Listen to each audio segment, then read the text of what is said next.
ओम नमः शिवाय। शिवजी सदा सहाय। ओम नमः शिवाय। गुरुजी सदा सहाय। जय गुरुजी। गुरुजी के चरणों में शत शत कोटि कोटि प्रणाम। जय गुरुजी संगत जी। आज गुरुजी की कृपा से मैं गुरुजी की किताब दिव्य आबा, जो हमारे लिए सबसे बड़ा गुरु ग्रंथ है, पढ़ने जा रही हूँ। आप सब संगत जी भी सुनिएगा। जय गुरुजी। शुक्राना गुरुजी। उनमें शिव ज्योत का वास है। मैं गुरुजी के संपर्क में 1986 में आया। उनके भीतर शिव ज्योति का वास है। शिव की भांति गुरुजी मानवता के लिए प्रेम एवं करुणा का प्रतीक हैं। गुरुजी के समक्ष आस्था से आए हुए प्रत्येक व्यक्ति का कल्याण होता है। पूजनीय गुरुजी अपने अनुयायियों को परमात्मा का संदेश देते हैं। उनके अनुसार ईश्वर एक है। मनुष्य की जाति, रंग भेद, धर्म आदि का कोई महत्व नहीं है। सब एक समान हैं। सब उसी एक देव परिवार के सदस्य हैं। वे मानवता से प्रेम और ज़रूरतमंद की सहायता करने का संदेश देते हैं। उनमें दिव्य शक्तियाँ हैं और वे सर्वज्ञाता हैं। उन्हें भूत, वर्तमान और भविष्य सबका ज्ञान है। उन्होंने ईश्वर सदृश चमत्कार किए हैं और मरणासन रोगियों को असाध्य रोगों से मुक्त किया है।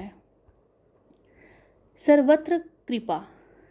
मुझे अनेक बार गुरु कृपा का सौभाग्य मिला है। 1987 में मेरी पत्नी को अंदरूनी सूजन हो गई थी।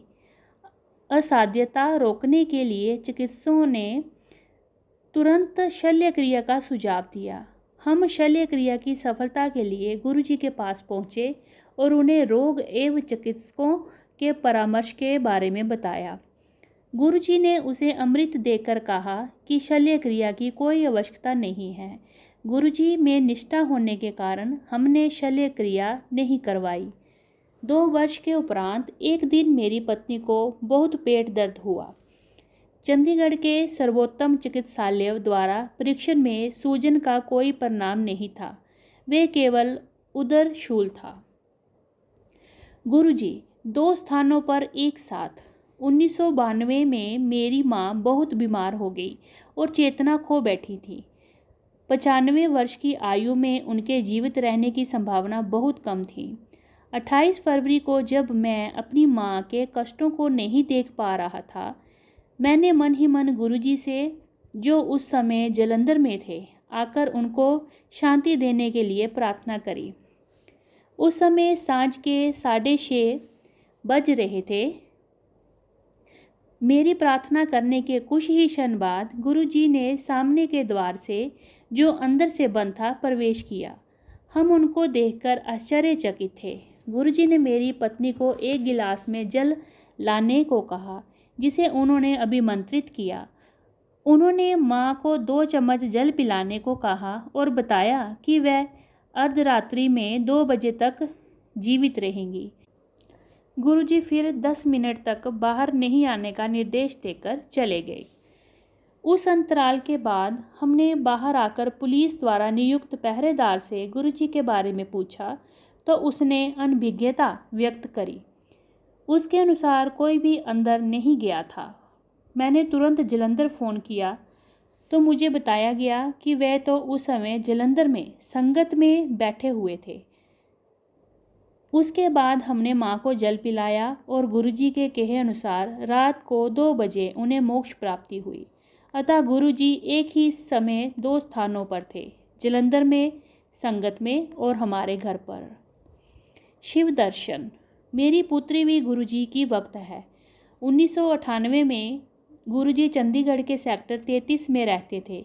जब मेरी बेटी गुरुजी से प्रार्थना करती थी तब वह शिव दर्शन की कामना करती थी। एक दिन प्रातः उठने पर अपने कक्ष में गुरुजी के सब चित्र शिव रूप में परिवर्तित हुए देखकर वह चकित रह गई। अतिथि कक्ष में प्रवेश करने पर उसने कालीन पर शिव को गुरुजी के चित्र के निकट बैठे हुए देखा। उस समय उसने हमें दर्शन होने के समाचार नहीं सुनाए। संध्या को हम गुरुजी के दर्शन के लिए गए। गुरुजी के निकट जाने पर उसे गुरुजी की मुख्याकृति के चारों ओर अद्वितीय प्रकाश दिखाई दिया और वह उसकी प्रबलता सहन नहीं कर पाई। ये देखकर वह मंत्रमुग्ध हो गई और ज़ोर ज़ोर से रोने लगी। उसने गुरुजी में शिव का अनुभव किया था। हमने गुरुजी से उसकी इस अवस्था का कारण पूछा। उन्होंने उत्तर दिया कि वह शिव दर्शन के लिए प्रार्थना करती रहती थी, अतः उन्होंने उसकी मनोकामना पूर्ण करी थी। उपचारात्मक जल।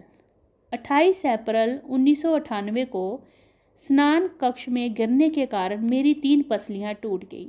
मुझे चिकित्सालय में प्रविष्ट करवाना पड़ा। 15 मई को मुझे लखनऊ के पीजीआई में भेजा गया। प्राश्रव्य चित्रण और ईसीजी परीक्षण के परिणामों से मेरे हृदय को क्षति होने का प्रमाण सामने आया। हृदय पर छाया बनी हुई थी। 29 मई को मैंने doctor Mahesh Chandra king George medical college में हृदय रोग के विभागाध्यक्ष से परामर्श लिया तो पुनः वही परीक्षण कर उन्होंने भी वही निष्कर्ष सुनाया।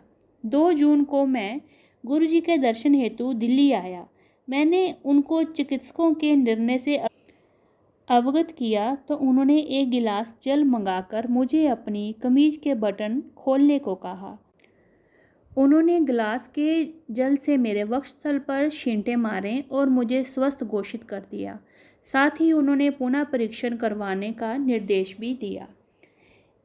एक दिन के बाद डॉक्टर करलेपिया दिल्ली के सेना रेफरल और रिसर्च चिकित्सालय के विभागाध्यक्ष ने मेरा परीक्षण किया। उन्होंने भी वही दोबारा परीक्षण करे और मुझे स्वस्थ घोषित कर दिया। मेरा हृदय ठीक से कार्य कर रहा था और उस पर कोई छाया नहीं थी। पिछले परिणाम देखकर वे अचंभित हो गए और कहने लगे कि 29 मई और 3 जून की मध्य अवधि में केवल किसी चमत्कार से ही ऐसा हो सकता है, अन्यथा हृदय की अवस्था में ऐसा सुधार असंभव है। लखनऊ लौटने पर मैंने वह परिणाम चिकित्सकों को दिखाए तो उनका भी वही निर्णय था। उन्होंने कहा कि चिकित्सा में ये सब परिवर्तन संभव नहीं है। उस समय से मैं बिल्कुल स्वस्थ हूँ। ऐसी है गुरुजी की दिव्य शक्ति। कठिन समझौते। चंडीगढ़ के सेक्टर 35 में अपने साले के साथ एक साझा भूखंड था। 1998 में उसकी आधारशिला रखने के लिए मैंने गुरुजी को आमंत्रित किया। उस स्थल पर आने के बाद गुरुजी आधारशिला नहीं रखना चाह रहे थे और मेरे आग्रह करने पर उन्होंने ऐसा कर दिया। गुरुजी ने फिर अचानक एक स्वर्ण मुद्रा प्रकट कर मुझे दी और कहा कि यद्यपि मुझे इससे लाभ होगा, साले के साथ आपसी संबंध कटु हो जाएंगे। भवन निर्माण प्रारंभ होने के कुछ ही दिन बाद उसका काम रुक गया और 1 वर्ष बीतने पर ही पुनः आरंभ हो पाया। भवन निर्माण पूर्ण होने पर हमारे संबंध बिगड़ गए और हमने आपस में बातचीत बंद कर दी। भवन के किराए से मुझे अपने हिस्से के 50,000 रुपये मिले, परंतु हमारे आपसी संबंधों में दरार होने के कारण उसे फिर किराए पर नहीं चढ़ा सके। गुरुजी के उस कथन की सत्यता 4 वर्ष बाद सिद्ध हुई। अत्यंत कठिनाई से मैं अपना भाग बेच पाया, पर मुझे लाभ अवश्य मिला। ईंधन बिना यात्राएं। 1989 में मैं पटियाला में जनपद न्यायाधीश था। गुरुजी जालंधर से हमारे पास रहने के लिए आए। उनकी वापसी यात्रा के लिए मैंने अपनी निजी कार के साथ अपने वाहन चालक को भेज दिया। कार में पेट्रोल भरवाने के बाद मैंने उसे आकस्मिक स्थिति में पेट्रोल खरीदने के लिए 300 रुपये और दिए। वापस आने पर वह मार्ग में हुए चमत्कार को बताने के लिए उत्सुक था। उसने बताया कि उसने उन पैसों से पेट्रोल खरीदकर कार में डाल लिया था। एक दिन जब गाड़ी में पेट्रोल नहीं था तो गुरुजी ने उसे कार चलाने को कहा। जब उसने बताया कि पेट्रोल नहीं है और उसके पास पैसे भी नहीं हैं, तो भी गुरुजी ने उसे गाड़ी चलाने को कहा। उसने आज्ञा का पालन किया और गाड़ी चलाई तो उसकी सुई पेट्रोल भरा हुआ दिखा रही थी। वह विश्वास नहीं कर पाया कि गाड़ी बिना पेट्रोल के चल रही है। अगले 5 दिन तक वह गुरुजी के साथ रहा और जब भी वह उसमें बैठते गाड़ी वैसे ही चलती रही। अंतिम दिन गुरुजी ने 100 के 3 नोट प्रकट करके उसे दिए और कहा कि ये पेट्रोल खरीदने के लिए दिए गए थे। वाहन चालक करम सिंह ये लिखने के समय पटियाला में जनपद न्यायाधीश के कार्यालय में सेवारत था। कामना पूर्ति। 1987 में मैं रोपड़ में सेवारत था। एक दिन समाचार पत्र में मैंने श्रीमती इंदिरा गांधी का चित्र देखा जिसमें उन्होंने रुद्राक्ष की माला पहनी हुई थी। मैं सोचने लगा कि क्या गुरुजी मुझे प्रसाद में एक रुद्राक्ष दे सकते हैं। 2 मास के बाद मैं गुरुजी के दर्शन के लिए जालंधर गया। वे संगत में थे। उन्होंने प्रश्न किया कि मुझे उनसे क्या चाहिए। मैंने उत्तर दिया कि मुझे केवल उनका आशीर्वाद प्राप्त है। उन्होंने मुझे हाथ बढ़ाने को कहा और मेरे ऐसा करने पर उसमें एक रुद्राक्ष रख दिया। उन्होंने फिर प्रश्न किया कि क्या मुझे यही चाहिए था। उन्होंने 2 माह पहले की मनोकामना पूर्ण कर दी थी। तब से वह रुद्राक्ष मेरे पास ही है। गुरुजी से अकथित कामना भी पूर्ण हो जाती है। पुत्र रक्षा। 1999 में मेरे पुत्र को एक मोटरसाइकिल दुर्घटना में बहुत गहन चोटें आई थीं। उसे चंडीगढ़ स्थित मेरे मकान के पहरेदार उठाकर घर तक लाए थे। मैं उस समय लखनऊ में था। वह चिकित्सालय नहीं गया। उसने केवल गुरुजी का चित्र अपने पास रखा और दूध में हल्दी और घी डालकर पी लिया। अगले दिन प्रातः उठने पर उसे पता चला कि उसकी चोटें गंभीर थीं। उसके कान से रक्त प्रवाह हुआ था। उसकी गर्दन और मुंह इतना सूज गए थे कि उसे पहचान पाना भी कठिन था। दुर्घटना रात को 11 बजे के आसपास हुई थी और उसे अगले दिन दोपहर के आसपास चिकित्सालय में ले जाया गया। चिकित्सक चकित थे कि इतनी देर तक बिना उपचार के वह जीवित कैसे रहा। उसे तुरंत आकस्मिक कक्ष में ले गए और परीक्षण करने पर पता लगा कि उसके मस्तिष्क में रक्तस्राव था और सिर पर दरार आ गई थी। सौभाग्यवश अंदर की चोट का रक्त प्रवाह कान से हो गया था।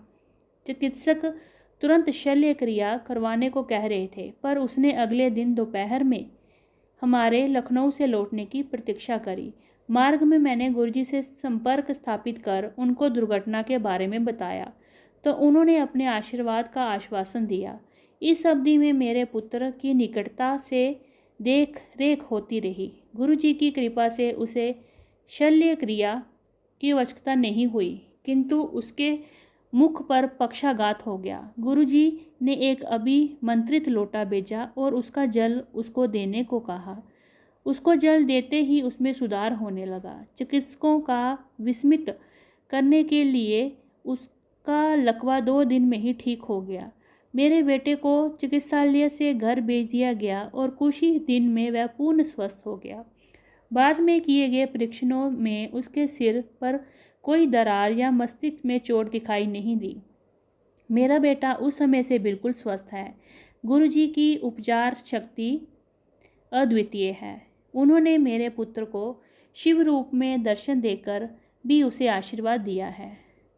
गुरुजी ने इस प्रकार के अनेक चमत्कार किए हैं और ज़रूरतमंदों के लिए करते रहते हैं। वे सबसे एक समान प्रेम करते हैं। उनकी करुणा अपार है। जिसको उनमें आस्था है वह अपना जीवन पवित्र कर सकता है। यदि हमें उनमें निष्ठा है तो वह हमें चिंता मुक्त कर देते हैं। गुरुजी को कोई लौकिक आवश्यकता नहीं है। नैवेद्य को वह अस्वीकार कर देते हैं। उन्हें कोई चाहत भी नहीं है। वह इस पृथ्वी पर हमारे दुख दूर करने आए हैं। आइए गुरुजी में विश्वास कर उनके आशीर्वाद ग्रहण करें। ये सत्संग चंडीगढ़ के अंकल न्यायाधीश अमरबीर सिंह गिल जी का है। जय गुरुजी। शुक्राना गुरुजी। ओम नमः शिवाय। शिवजी सदा सहाय। ओम नमः शिवाय। गुरुजी सदा सहाय। जय गुरुजी। शुक्राना गुरुजी।